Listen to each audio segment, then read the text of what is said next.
శ్రీకాకుళం జిల్లా ఉద్దానం ప్రాంతాన్ని పట్టిపీడిస్తున్న మూత్రపిండాల వ్యాధి మూలాలు కనుగొనేందుకు హార్వర్డ్ విశ్వవిద్యాలయ బృందం ప్రయత్నిస్తోంది.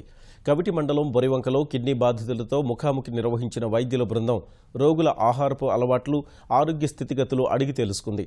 కుటుంబ సభ్యుల నేపథ్యం, జీవన విధానంపై వివరాలు సేకరించింది.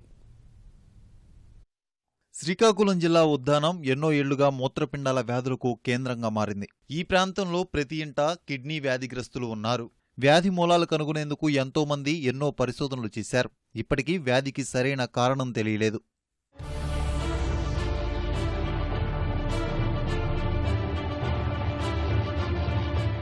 ఇప్పుడు హార్వర్డ్ విశ్వవిద్యాలయం వైద్యులు ఈ ప్రాంతంలో పర్యటిస్తున్నారు. ఎన్టీఆర్ వైద్య విశ్వవిద్యాలయం ఉపకులపతి రవిరాజు ఆధ్వర్యంలో కవిటి మండలం బొరివంకను సందర్శించారు. స్థానిక పాఠశాలలో కిడ్నీ బాధితులతో సమావేశమయ్యారు.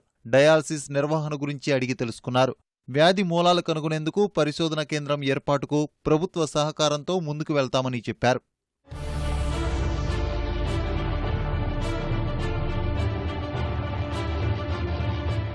ఉద్దానం ప్రాంతంలో మూత్రపిండాల వ్యాధిగ్రస్తులు ఎన్నో ఇబ్బందులు పడుతున్నారు. కొందరు నడవలేని స్థితిలో ఉన్నారు. రోగానికి ఎంతో డబ్బు ఖర్చు చేసి ఆర్థికంగానూ ఎన్నో ఇబ్బందులు ఎదుర్కొంటున్నారు. కూలీనాలు చేసుకునే బాధికులను సంవత్సరంన్నర అయింది. పని పాటుకు వెళ్ళలేము. నెలకి వైజాగ్ వెళ్తుంటే 5,000కి తక్కువ ఖర్చు కాదండి. 5,000 రూపాయలు అవుతుంది. సుమారు 6 మాసాలు, సంవత్సరం 6 మాసాలు అయింది. తెరతే ఉన్నాము. మరి మాకు ఏది ఆకారం లేదు. కూలి చేసుకుంటే అవుద్ది, లేకపోతే లేదు. ఇప్పుడు నేను ఎట్టి వెళ్ళడం లేదు సార్. కూకుంటే లేగలేను, పడుకుంటే లేగలేను.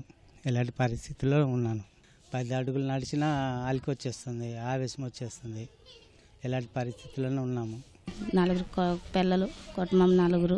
మాకు ఖర్చులకి వారానికి 4,000 అవుతుంది. వెళ్ళినసరి వారం 2 సార్లు వెళ్తున్నామంటే 4,000 ఖర్చు అవుతుంది. మరి బ్లడ్ ఎక్కిస్తే డబ్బులు ఎక్కువ అవుతుంది. 5-6 వేలు అవుతుంది. ఇప్పుడు సంవత్సరం అయింది వైజాగ్ తిరుగుతున్నాం. చాలా బాధలు పడి చాలా అప్పులు చేస్తున్నాము. అప్పులు తీర్చిన వాళ్ళు ఎవరు లేరు. పిల్లలు చిన్న పిల్లలు. వ్యాధిగ్రస్తులకు సరైన వైద్యం అందించేందుకు ప్రభుత్వం చర్యలు చేపట్టింది. వారికి ప్రత్యేక ఆర్థిక సాయాన్ని ప్రకటించింది. ఇప్పుడు వచ్చే డాక్టర్లకు కూడా చిత్తశుద్ధితో పూర్తి స్థాయిలో ఈ కిడ్నీ వ్యాధి మూలకాలను కానీ కనుగొని వాటికి పరిష్కారాలు చూపించినంటే ఉద్దానం ప్రజలందరూ వాళ్ళకి కృతజ్ఞులై ఉంటారనేసి తెలియజేస్తారు.